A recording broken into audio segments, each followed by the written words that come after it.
BRS party అధినేత, మాజీ ముఖ్యమంత్రి కేసీఆర్ గారు మన రాష్ట్ర ముఖ్యమంత్రి నారా చంద్రబాబు నాయుడు గారి మీద సంచలనమైన వ్యాఖ్యలే చేశారని చెప్పాలి.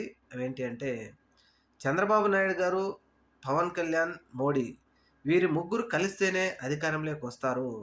కలవకపోతే బీజేపీకి 100 కంటే తక్కువ ఓట్లొస్తాయి. అలాగే పవన్ కళ్యాణ్ పోటీ చేసిన 2 చోట్ల ఓడిపోతారు.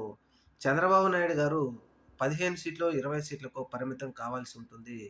అందుకనే ఇది గుర్తించే ఇప్పుడు, గతం, రాబోయే రోజుల్లో ఎప్పుడు కూడా ఇది కూటమిలాగానే ఎన్నికల్లోకెళ్ళి విజయం సాధిస్తారే గానీ, ఒంటరిగా వెళ్లి పోటీ చేసి గెలిచే స్థాయి వాళ్ళది కాదంటూ, అలాగే బీఆర్ఎస్ పార్టీ ఎవరితోనూ పొత్తు పెట్టుకోదు.